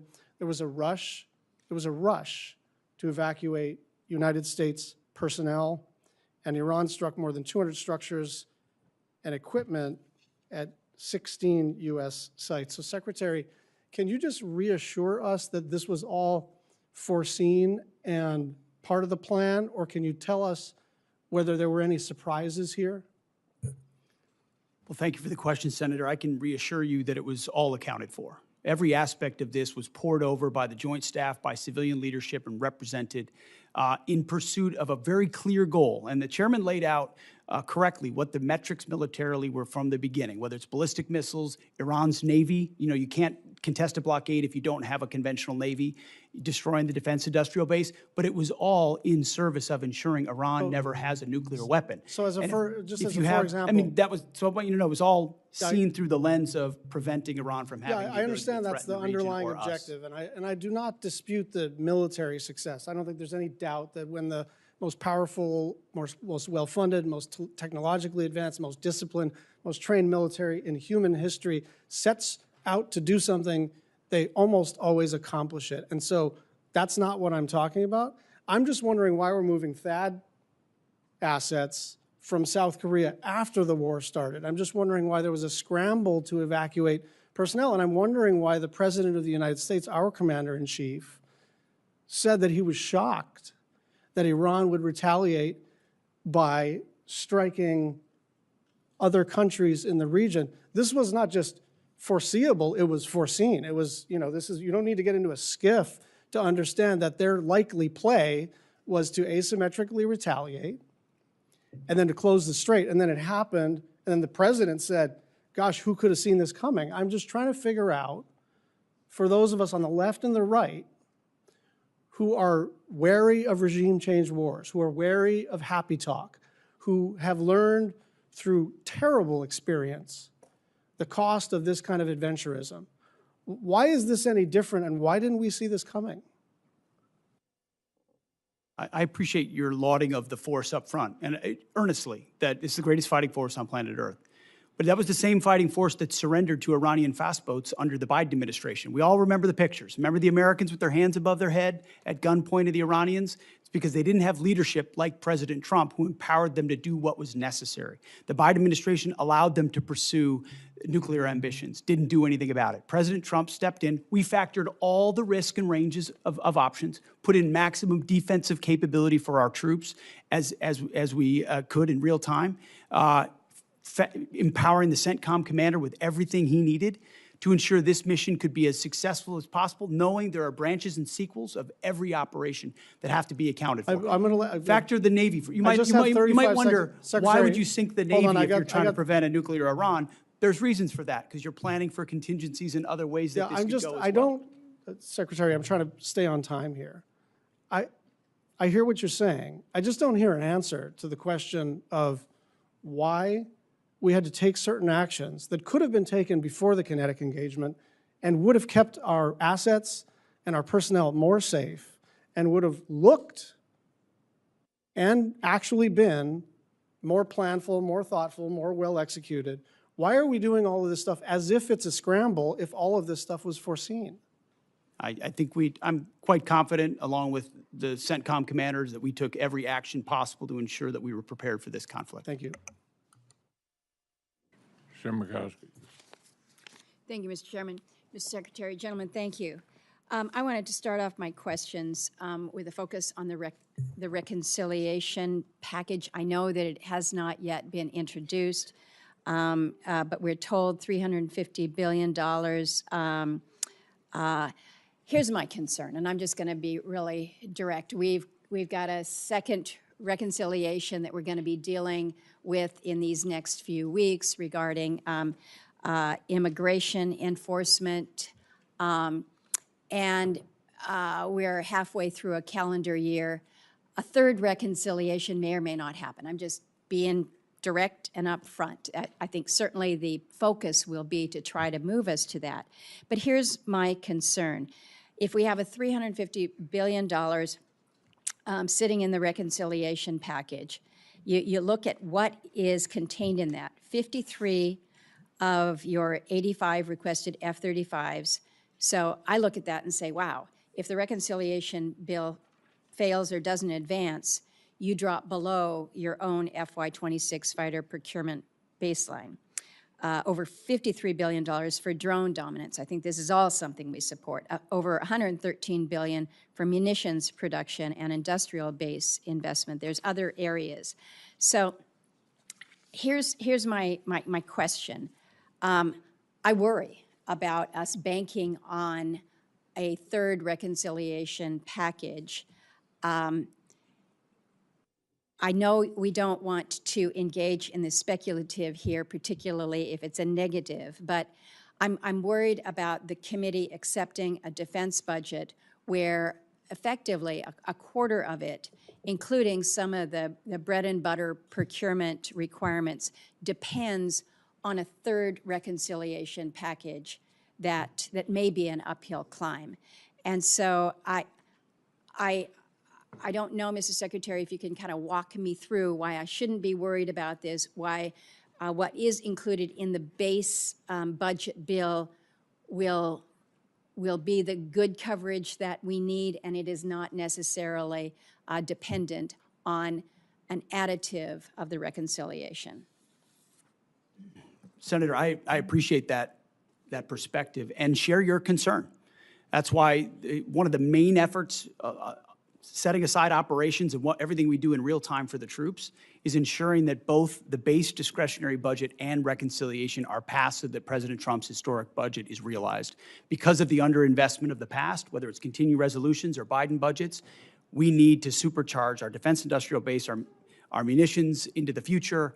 And so our entirety of our team and our department is running in the same direction to ensure that reconciliation as swiftly and as clearly and cooperatively as possible is passed alongside the base discretionary budget. Well, I understand that, but I just need you to understand our concern here, that you've got your base budget and then you have the reconciliation. I want to ask about the Iran authorization. No great secret around here. I have been talking about an authorization of use of military force. I understand that the administration has made clear that you believe that the actions taken thus far fall under the President's Article 2 authority. I think reasonable people have disagreed about the boundaries of presidential war powers for a long time. But the War Powers Resolution is pretty clear here. It requires the President to terminate hostilities within 60 days, absent congressional authorization. I think it's important that we in Congress actually assert our own role and responsibility to this. That 60-day clock expired April 28th. And then on the 1st, the administration sent letters to congressional leaders asserting that the hostilities has ended. But I think where there is confusion is when the President says hostilities have ended, we still have 15,000 troops that are forward deployed, more than 20 warships in an active naval blockade. CENTCOM has redirected 61 commercial vessels, disabled tankers. In other words, it doesn't appear that hostilities have ended. And so the question to you is whether or not the administration has considered or had intended to seek an authorization of use of military force from the Congress. Senator, our view is that should the President make the decision to recommence, that we would have all the authorities necessary to do so. Do you think that it would be helpful to the President if it was made clear that in fact the Congress did provide an AUMF? I think the President, our view is that he has all the authorities he needs under Article 2 to execute. Thank you, Mr. Chairman. Okay, here's where we are. The vote is about over. The Secretary has to get with the President on the China trip. I'm going to ask Senator Murkowski to wrap up. And thank you all for being here. Baldwin, Shaheen, and Kennedy. Baldwin, Shaheen, and Kennedy still have questions.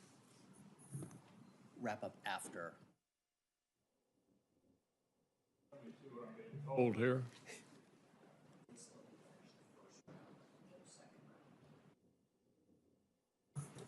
Yeah, obviously there's not a whole lot of time for a second round, so we'll get through everybody. And Senator Murkowski, I appreciate your taking over.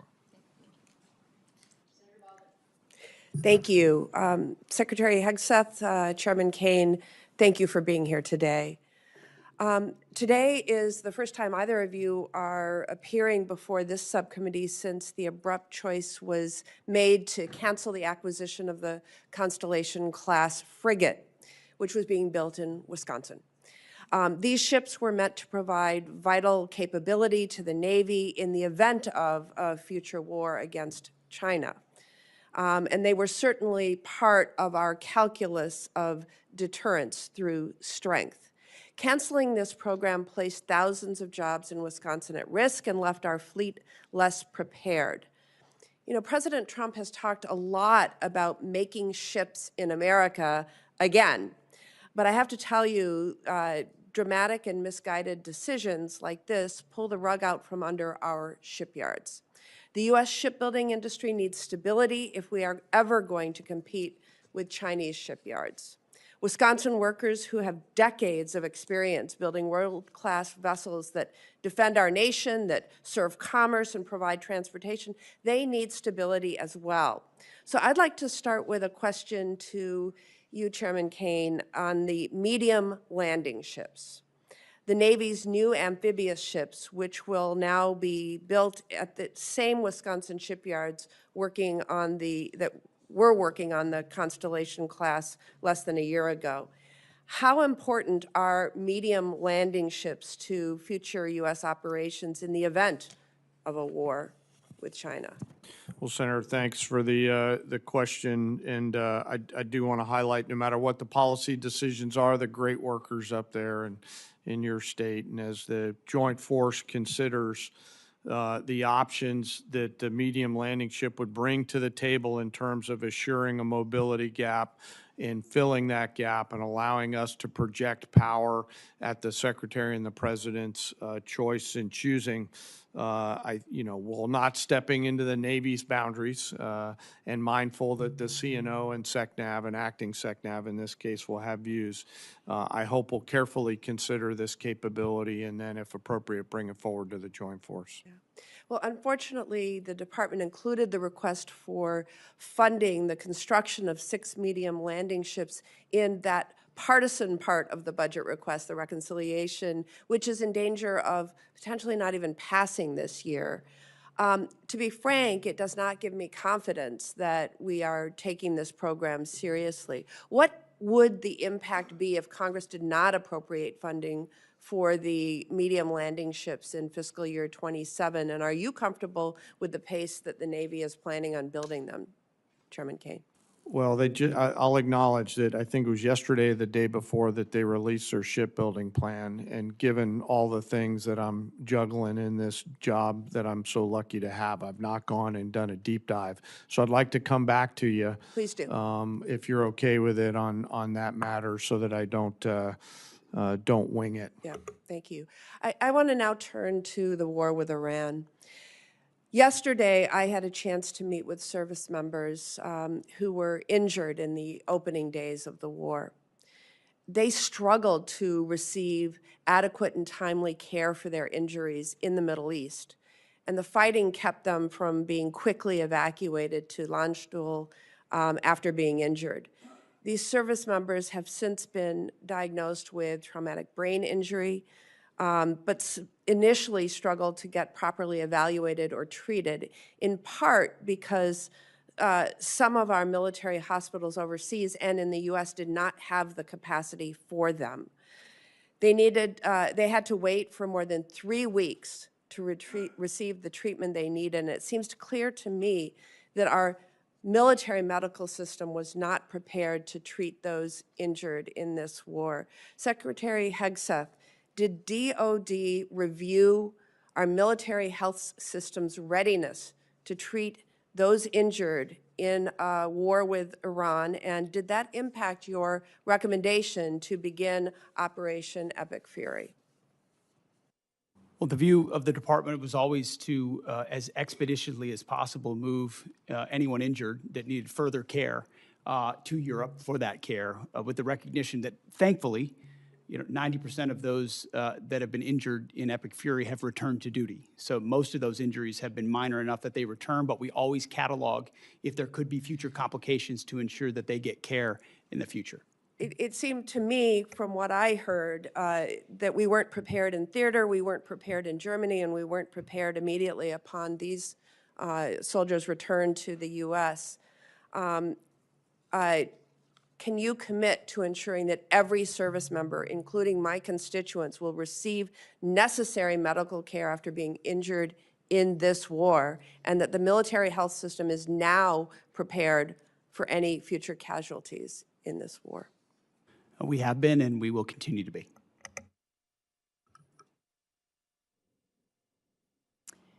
Senator Shaheen. Thank you, Madam Chair. And thank you both for being here, all three of you for being here. Since your testimony 2 weeks ago, Secretary Hegseth, before the Armed Services Committee, the department has sent over your legal review, which I appreciate, thank you, for use of security assistance funding for Ukraine. However, as was determined earlier in the testimony, funding still has not gone out the door.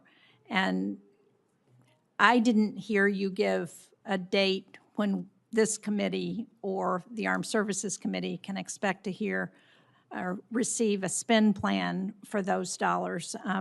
General Caine, the day of the testimony, got back to us as he said he would and explained that he had coordinated on the spend plan on April 13th. So that's been almost a month, and we still haven't gotten anything. So when are we going to see the spend plan for Ukraine?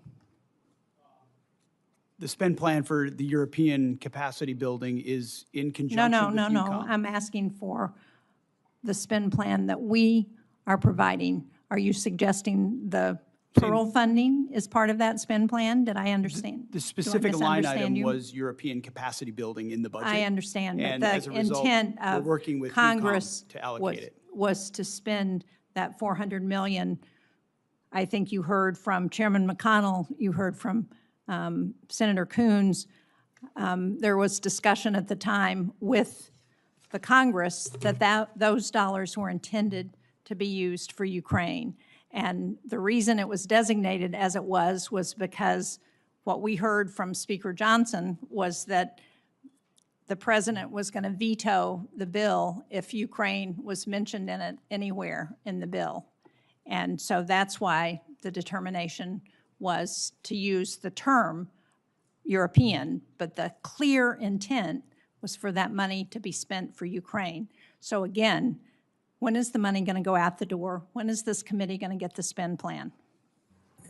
Ma'am, we're expecting to see a final spend plan for that this week, and once we have it, we can provide it to Congress. And who still has to review the spend plan? So General Caine's review isn't enough? Well, ultimately, and he passed me a note on this earlier, European Command is going to take the lead on ensuring this gets I know, deployed but most General effectively. So that's where Brankovich, as I pointed out 2 weeks ago, had already reviewed the spend plan. So we're not waiting for him to do that, as I understand. No, ma'am, I believe we are. I think UCOM is trying to make a few tweaks to the spend plan. Okay, so when do we think we will get it? I believe we'll have it to you this week. Okay. And when do we expect money to go out the door once that spend plan is available? I don't know what they're putting in the spend plan, so I can't tell you what the schedule will be for contracting. That will matter. What they choose to buy with that money will determine how fast it goes out the door.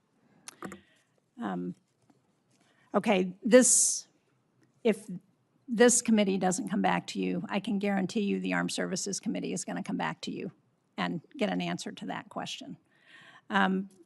Secretary Hegseth, a number of members of Congress have expressed our concern that Iran is receiving intelligence support from Russia to target our service members, even as we loosen sanctions on the Kremlin. Russia's making $4 billion from oil sanctions relief because we've loosened those sanctions. As has been testified to, an Iranian Shahed drone costs about $35,000. That's enough money for hundreds of thousands of drones supporting Russia's war in Ukraine, and billions for Iran to reconstitute its industrial base.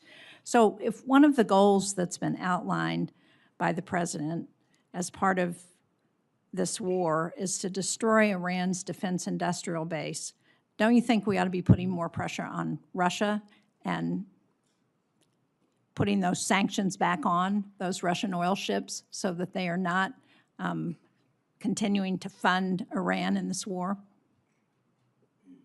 Senator, we know Russia is a nefarious actor on a lot of levels and account for that, but I would say the destruction of Iran's defense industrial base has been highly effective. All evidence to in the this effort. contrary. We're not accounting for that if we're giving Russia the opportunity to earn $4 billion a month, $20 billion by the end of the year if we leave those sanctions lifted for that time, during which they can continue to fund Iran. Well, the destruction of Iran's provide defense oil industrial to base China has been clear and overwhelming.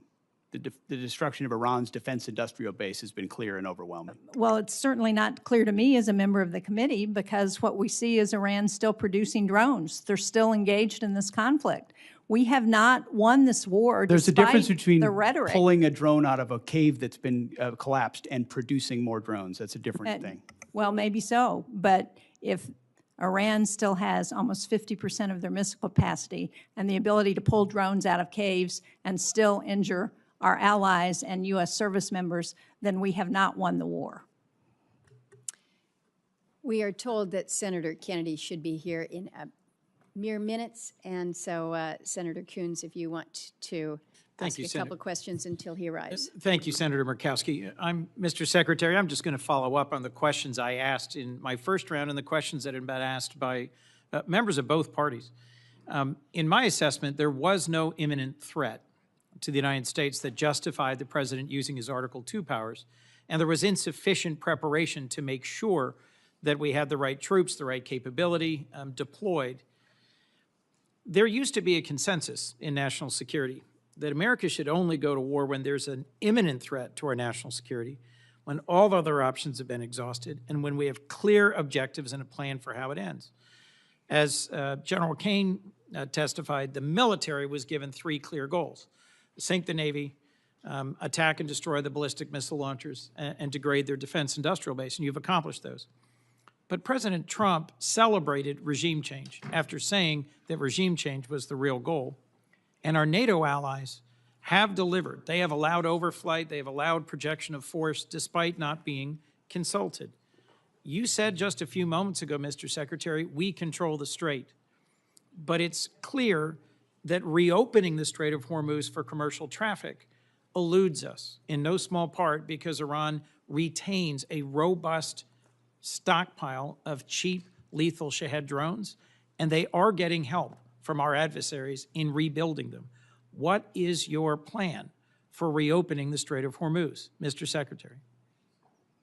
I would just note that the majority of your question was highly disingenuous and loaded with suggestions that I very much don't agree with. From the beginning, please feel free, sir, to pick any one of those From the things. beginning, we've been very clear about the military objectives and Yes. the underlying strategic objective, which is preventing Iran from getting a nuclear weapon. Yes. Take, for example, the fact that Iranians' conventional Navy, they had aircraft carriers with Shahed drones on them before this started. They had full-on destroyers and battleship capabilities, none of which they have anymore. And Did the their inability Iranian to- Navy have aircraft carriers? Iranian Navy had 3 drone aircraft carriers. The Okay. Iranian Navy They had had 11 launch submarines. platforms for drones, sure. They had 11 submarines. And you've They had sunk a all of the terror regular Navy. Great, good. They retain fast boat capabilities, which they've always had. We understand that, which we can control for and will. We've degraded almost completely their defense industrial base capabilities. The idea that they control anything, you can terrorize something, you can hold it at issue with piracy, as I've talked about at the Pentagon podium time and time again. Correct. That doesn't mean you control it. We control what goes in and out, and we control whether or not we have to restart conflict. The president does as well. Mr. So Secretary. we're the ones that will manage where this goes in the future, and they have very limited ability to set the tempo or respond to it, and that gives the president a lot of options to ensure that Iran never gets a nuclear weapon. The connection between their ability to close the Strait of Hormuz using fast boats and Shahed drones and our strategic goal, shared broadly, to prevent them from ever having a usable nuclear weapon is utterly unclear to me. And my question was, what's the plan for reopening the Strait of Hormuz to commercial traffic, given Shared broadly, but skyrocketing never prices? executed. Shared broadly, but never executed, because previous administration didn't have the willingness to actually do what it would take. And when Iran was at its weakest moments following the 12-day war, but still wanted the pursuit of a nuclear capability, President Trump made the courageous decision to go at their conventional umbrella and shield, which they were using to protect their nuclear program, which we knew came with threats and branches and sequels. My which we've concern, accounted Mr. for. Secretary, is that you've achieved a series of tactical successes, but are on the verge of a strategic loss, because we are now negotiating. I just think it's so foolish. Here we are in a committee in the United States Senate 74 days in, and you're talking about strategic loss. We have the ability to 74 defeat a days in. 47-year threat of a pursuit of a nuclear weapon. We have more leverage than we've ever had. We've had incredible battlefield successes, and you're talking about a strategic loss? Mr. Cloaked in Secretary. disingenuous questions? Mr. Secretary. This is how you Mr. undercut Secretary. efforts that could otherwise and are otherwise I being am not very your effective. enemy, sir. I am not your adversary. I share your goal of preventing Iran from ever having a usable nuclear weapon. To finish my sentence, control of the Strait of Hormuz, the ability to degrade our partners and allies' gas and oil production capabilities through cheap drones, the ability to harass and harry commercial shipping remains in Iran's hands. And their demands are that we recognize sovereignty for them over the Strait of Hormuz, which I believe our president's rejected, you've rejected, I reject. But my question remains, how do we reopen the Strait of Hormuz to commercial shipping? If we control it, how do we reopen it? And your average American is seeing this at the gas pump every single day as the cost of gas continues to rise. Senator Coons, I know that your question has not yet been responded to. And it deserves an answer. It does But I also deserve an understand I'm answer. delaying my colleagues. But that's the question that deserves an answer, Mr. Secretary. We do have Senator Kennedy, followed by Senator Murphy, and I know that Secretary has a time departure. Thank you for your indulgence, Madam Chair. Thank you. Mr. Secretary, welcome. Can we agree that if you took President Xi Jinping and turned him upside down and shook him, that the African country of Mauritius would fall out of his pocket? I don't know if we can, but I'd like to indulge you on that. Well, let me try it another way. Mauritius is good friends with China, is it not? I understand there's some level of a relationship there. Yeah. Yeah, like they're BFFs or whatever the young people call it. Prime Minister Starmer wants to give Diego Garcia and the Chagos Islands to Mauritius, which has virtually no connection with the Chagos Islands, who will promptly give a spare key to Diego Garcia to China. Is that accurate? What I would underscore is that Diego Garcia is a very strategic location, and having the ability to operate there for the United States military is going to be critically important in the future. Starmer wants to give it away, does he not? As President Trump has stated, there's been some pretty bad deals made by the Brits as it pertains to Diego Garcia. I'd like to hear you, I mean, the president's been back and forth on this, and I've talked to him a lot. He is not going to agree to that, is he? No, as the president has stated, it was a bad deal that was cut by the UK and Prime Minister Starmer as it pertains to Diego Garcia, as evidenced by limitations that our troops could face in how we use that island. Yes. All right. I appreciate that. My understanding is that the classified information and unclassified, it's public, showed that our intelligence discovered that not that long ago, Iran had developed the supreme leader, now dead as fried chicken, but they have a new supreme leader, had developed a new game plan for their nuclear weapons program. And their game plan was to jack up missile, both ballistic and cruise missile production and drone production, and put together this huge stockpile of missiles and drones. At which point they would turn to the United States and Israel and the rest of the world and say, we're going to restart our nuclear weapons program. If you bomb us again like you did in June, we will destroy the Middle East. And by the way, our missiles can now reach Berlin and London and Paris. Is that my understanding of one of the reasons, the main reason we went into Iran? I think that's pretty well articulated, Senator, that they were trying to use the umbrella of their established conventional stockpiles to blackmail the rest of the world in pursuit of their own nuclear weapons. Now let's talk about Iran today.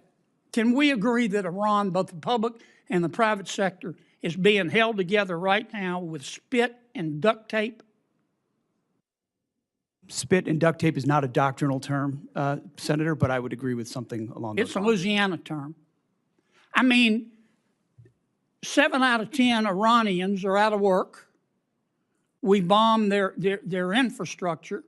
They've got 70% inflation. Their internet's shut off. You know better than I do what we've done on the military side. Their launchers, gone. Their missiles, for the most part, gone. Their drones, gone. Do they have some left? Yeah. Their Navy, gone. Their Air Force, gone. You can get in an airplane, you personally, and fly anywhere you want to across Iran right now and feel safe because they don't have any air defenses. It will be, in my opinion, 20 years and cost $1 trillion before they're even back somewhat to normal. And I don't have the slightest idea where they're going to get the money. If they think China's going to give it to them or Russia, they've got to learn a hard lesson.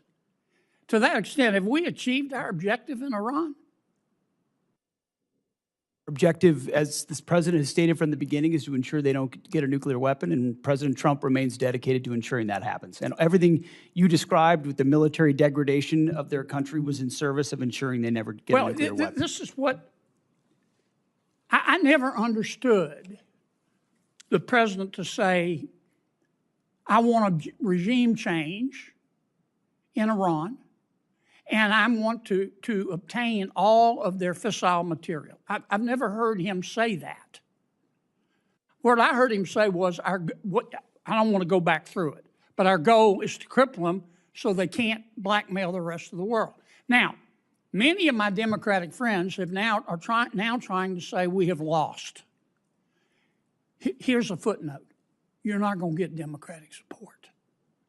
They're not. They're not going to support you, Mr. Secretary, because they don't support President Trump. I know that's not a newsflash. But they say we've lost. I don't get it. I don't understand how we've lost. Is the strait closed? Yes.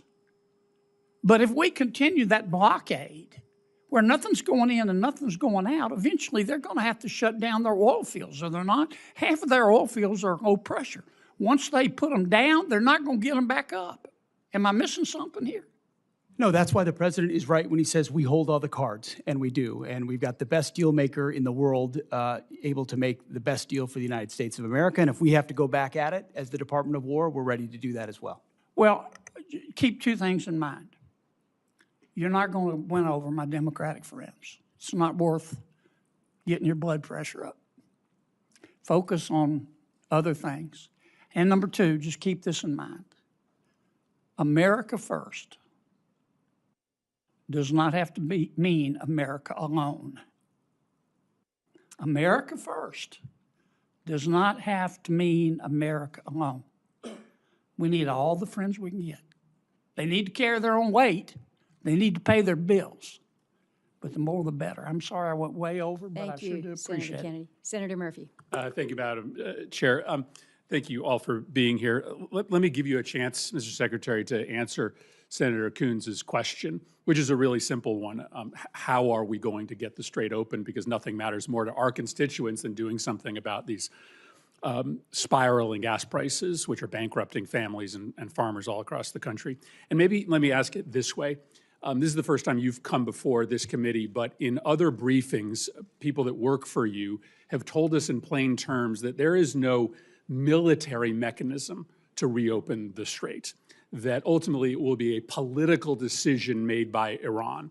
And I think you're confirming that here today by suggesting that it will be economic pressure that will create a political imperative inside Tehran to open the strait. So can you just confirm for the committee that there is not a military mechanism or means to reopen the strait, that ultimately we have to essentially use diplomacy, economic diplomacy in this case, in order to convince Iran to make the decision to reopen the strait?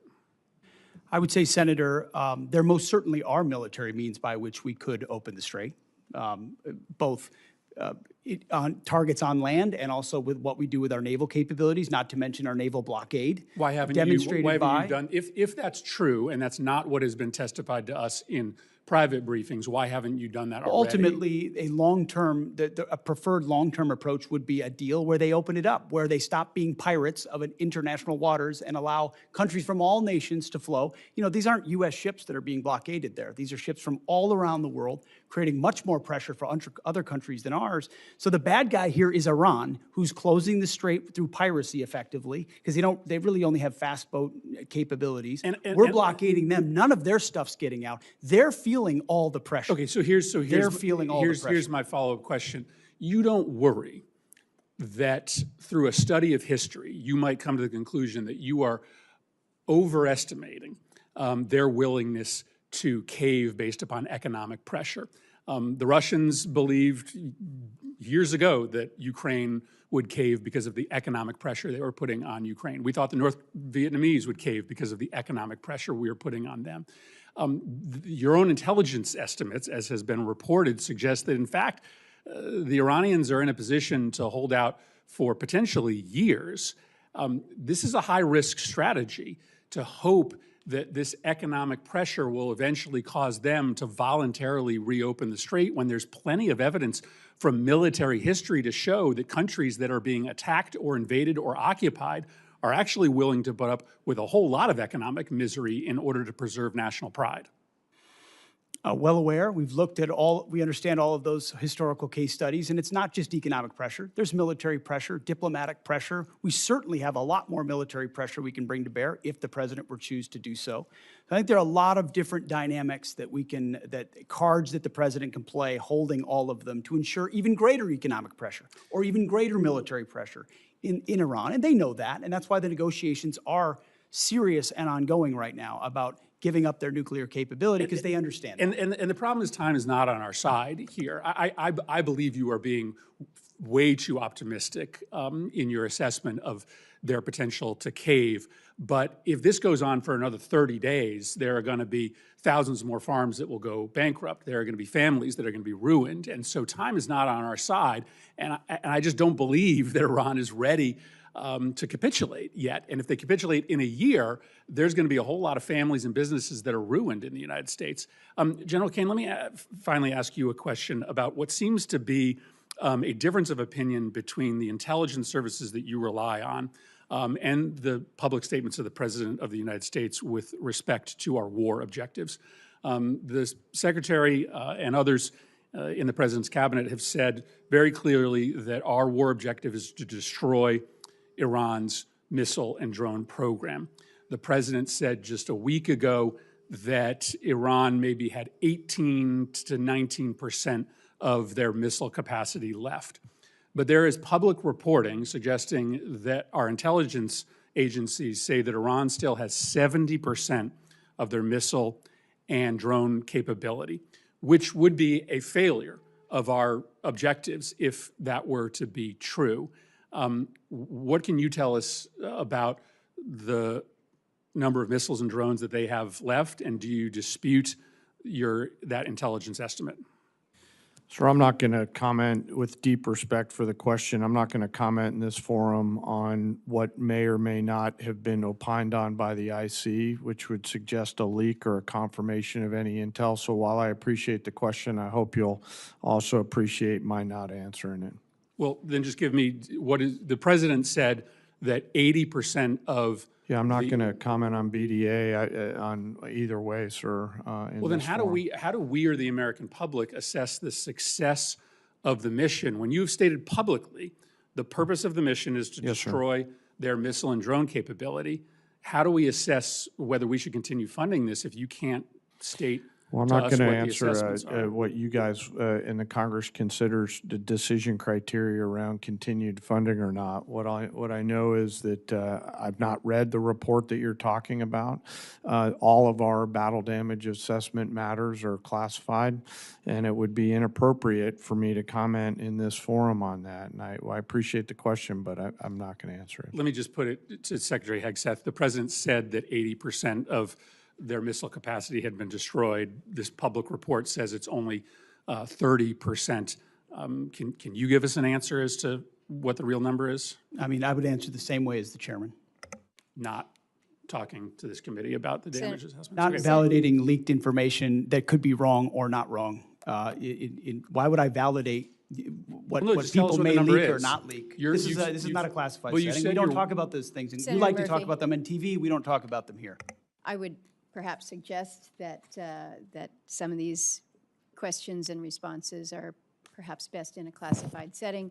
But I also acknowledge that we are not in a classified setting. We have held the secretary and the chairman longer than I think they had anticipated. Senators have 1 week to submit additional questions for the subcommittee's official hearing record. We request for a response from our witnesses within 30 days of receiving these questions. The subcommittee stands in recess, subject to the call of the chair, and I would ask those in the audience to remain in their seats until Secretary and General Caine depart. And safe travels to you to China. Good luck.